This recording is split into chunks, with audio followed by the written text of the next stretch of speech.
Greetings gamers and welcome to MVPiece, the show where I take your favorite board games, look at everything that comes inside of the box and determine which single component among them is the most valuable piece of that game.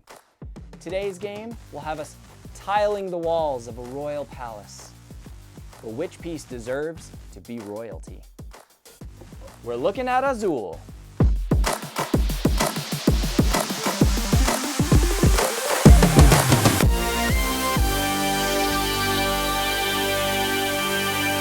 Azul is the stunning tile laying game that's surprisingly puzzly, making it a fantastic gateway game for new gamers, and launching equally stunning sequel titles. Let's take a look in the box.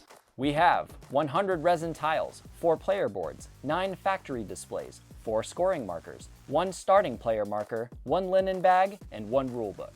Quick note on the rules, I love that the player who most recently visited Portugal is the starting player of the game, which is just fun and thematic and has always sparked interesting conversation at the table. Then we have the factory displays. You'll use a different number of these depending on how many players you're playing with. These serve as a functional and very attractive way of sorting out your options when it comes to drafting tiles. Exquisitely detailed, they could easily hold their own next to an artisan crafted coaster. But don't do that, these are just cardboard. Just beautiful cardboard. Speaking of beautiful and functional, we have our player board. Now there's a lot going on with the player board. At the top we have our scoring track, used for keeping score, obviously. And on the left we have our pattern lines, which we'll use to stage tiles until we can move them over to our wall, which is where we're earning points. However, poor planning on your pattern lines can result in penalties down here on the floor line, which is where wasted tiles are falling and shattering on the floor, making a mess and costing you points. We just have to address those bad habits with punishment. Then on the bottom, a little reference and reminder for some endgame points you can work towards. Also, there's a variant board on the back, which allows you to play a little more freestyle as color tiles are not assigned to specific places, making the game even more thinky. Replayability. And living on your player board is your scoring marker. Now, while this little black cube might not be as visually interesting a piece as the rest of the game, it's more about what this cube represents. Your score. And inside of this beautiful linen bag, we have our tiles. Azul is all about collecting tiles, so no expense was spared in making sure that the tiles were top-notch components. They sound great, they feel great, and obviously look great, coming in 5 different colors. We have our black and blue, always a solid combination. A simple but confident blue.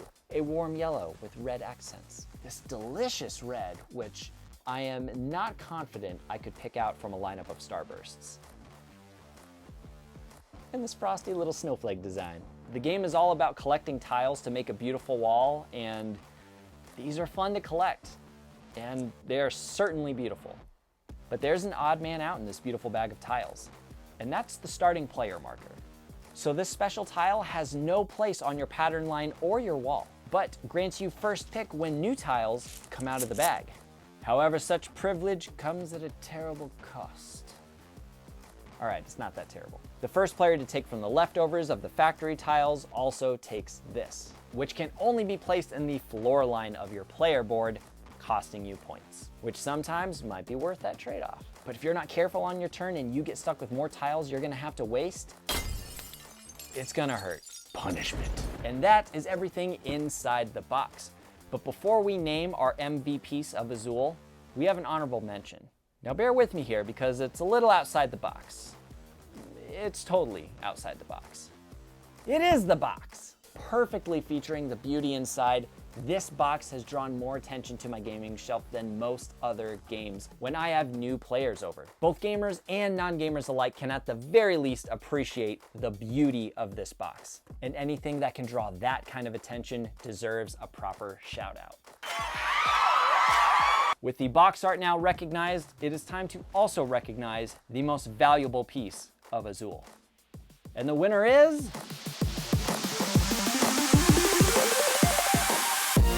the player board. Acting as the perfect collection of information and art, your player board has it all. It has your score. It has the ongoing puzzle of the pattern line. It has the tile wall, which you are working so hard to build. It has the exciting tension of the floor line. This player board keeps you invested in all aspects of the game and demands your attention at all times. Not to mention the bonus variant on the back. The player board is my MVPiece for Azul, but I want to know what your pick is. Make your case below in the comments. I'll see you next time on